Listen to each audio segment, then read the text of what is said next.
Então era um homem cheio de intenções, boas intenções e com um coração voltado para Deus. Já Saul era um rei segundo o padrão humano. Então ele seguia normas humanas, queria ser admirado, tinha um orgulho muito grande, tinha inveja. Então era um padrão humano. Davi era um homem segundo o coração de Deus, como está registrado em Atos 3:22. Saul era um homem que procurava o elogio das pessoas, enquanto Davi fazia as coisas para engrandecimento do nome de Deus, para louvor e glória de Deus, para agradar a Deus. Saul já fazia as coisas para receber elogios, para agradar os homens, receber recompensa dos homens. O reinado de Davi era eterno, através de Jesus. Então, Davi, da sua descendência, que ia nascer o próprio Cristo, que tinha o reinado eterno, tanto é reinar no milênio sobre Israel, como sempre, sempre, sempre, para todos sempre. É Rei dos Reis, Senhor dos Senhores, é Deus mesmo, né? Jesus Cristo. E o reinado de Saul, pelo contrário, foi rejeitado e terminou drasticamente com o próprio Saul tirando a sua vida. Davi era amável e benevolente, já Saul era um homem cruel. Davi era perdoador, já Saul não era perdoador. Você vai vendo aí as referências bíblicas, pode conferir. Davi era um homem que se arrependia e já Saul, quando confrontado, saía sempre mentindo para sair da situação. Davi era um homem corajoso, já Saul era um homem covarde. Davi estava em paz com Deus, já Saul estava separado de Deus. Então, enquanto Davi vivia em comunhão com Deus, tentando de toda maneira agradar a Deus, quando errava, se arrependia, pedia perdão, se reconciliava com Deus, já Saul era um homem terrível, né? E era um homem aí que era separado de Deus. Não era separado para Deus, mas separado de Deus. Fazia aquilo que ele achava que deveria fazer sem consultar a Deus, sem saber o desejo de Deus, sem querer agradar a Deus. Vamos ver então o nosso questionário, vamos passar pelos tópicos aí da nossa lição. Então, na nossa primeira pergunta aí, que é para completar dentro do texto áureo. E disse aos seus homens: o Senhor me guarde que eu faça tal coisa ao meu Senhor, ao ungido do Senhor, estendendo eu a minha mão contra ele, pois é o ungido do Senhor. Depois, a número 2, verdade prática, complete, mesmo estando ungido, amando do Senhor para ser o rei, Davi soube esperar o tempo de Deus para ocupar o trono de Israel. Depois, aí na nossa introdução, também para completar, o exemplo de Davi deve ser seguido por todos aqueles que têm guardado as promessas de Deus, andam também segundo a sua palavra e vivem conforme a sua vontade. Então, Davi deve ser tomado aí como exemplo para nós, essa paciência dele, né? Esse esperar em Deus que ele tinha. É um exemplo para nós.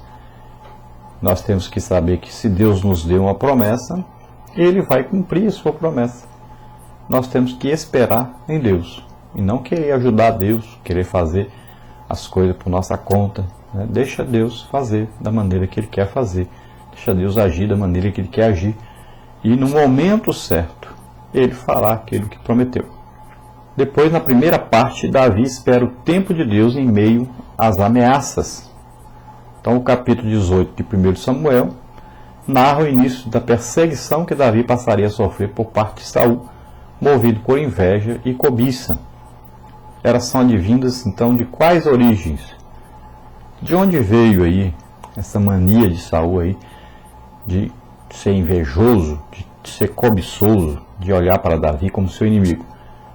Então, é uma coisa natural ao homem. Já nasce o homem com esse desejo de pecar, com esse desejo de odiar, de ter inveja, de cobiçar as coisas dos outros. E de onde veio isso? Veio de Satanás. Já é semente do pecado que vem com o homem. e já inspira o homem a ser assim.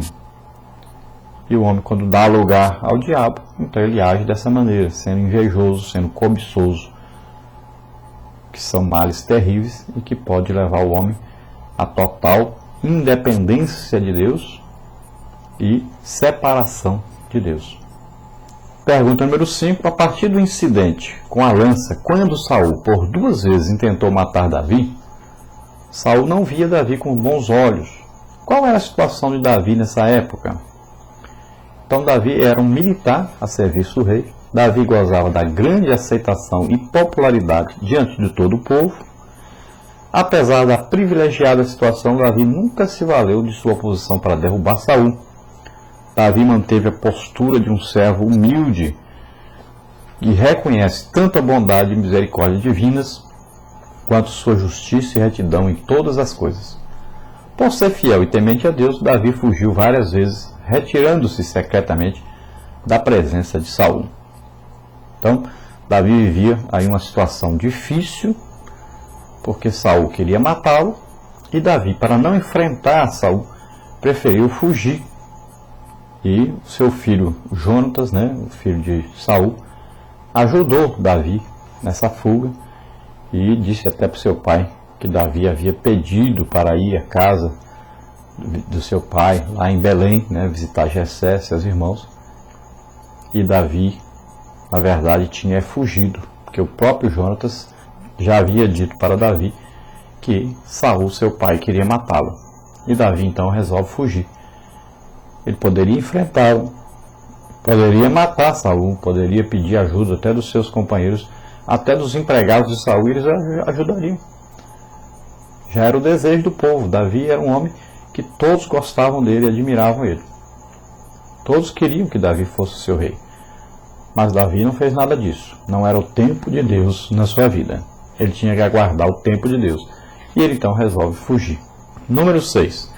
Tendo falhado em matar Davi com suas próprias mãos, qual era o novo plano que Saul orquestrou para matar Davi? Então ele intentou usar os filisteus, os piores inimigos de Israel, para matarem Davi, então, numa luta destes filisteus contra Davi. O estratagema é ardiloso e envolvia uma negociata com as suas filhas do próprio rei. Primeiramente, Saul ofereceu uma filha, a filha mais velha, a Merabe, a Davi, exigindo em troca apenas que ele guerreasse as guerras do Senhor. Posteriormente, Saul oferece Mical a Davi, querendo apenas a vida de alguns filisteus como dote. Então, Saul agora arma um plano. Bom, eu não posso matar diretamente na frente de todo mundo Davi. Vou armar um plano para que ele morra. Vou mandar que Davi guerreie, lute contra os filisteus.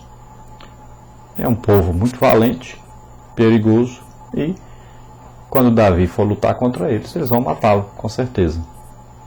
Na primeira tentativa, ele usa a própria filha, dizendo: você pode casar com minha filha, mas eu quero que você guerreie aí, faça a obra de Deus, guerreie contra os inimigos nossos aí, mate-os. Então vá lutar contra eles. E Davi, muito sabiamente, diz para o rei que aquele trabalho não era um trabalho para ele, e não era desejo dele fazer isso, de ficar atacando os inimigos. E na segunda oportunidade, Saul tenta de novo. Agora ele vê que há algum interesse de Davi por sua filha Mical, e Mical também gostava de Davi. Então ele vê a oportunidade novamente surgir, e ele disse que para ele se casar com Mical era preciso que ele matasse vários filisteus, que seria aceito por ele como um dote, pela sua filha. E nós vamos ver que Davi sabiamente novamente se esquiva, embora nós saibamos que depois Davi acaba entrando por guerras e mais guerras, e devido a isso o Senhor nem aceita que Davi construa depois o templo em Jerusalém. Davi realmente virou um homem de guerra, e ele deveria ter consultado muitas vezes quando ele foi à guerra, e não consultou a Deus, não viu que era o desejo de Deus, que ele fosse um homem de paz, que ele unisse todo o povo de Israel e que ele governasse sabiamente, construísse a casa de Deus. Mas Davi acabou se tornando realmente um homem de guerra, muitas vezes até direcionado por Deus, mas outras vezes não. Vamos ver na parte 2 os locais de refúgio de Davi durante a espera do tempo de Deus. Em quais locais Davi se refugiou para escapar da ira do rei Saul? Pergunta 7. Então ele se refugiou na escola profética de Samuel e na casa do sacerdote Aimeleque.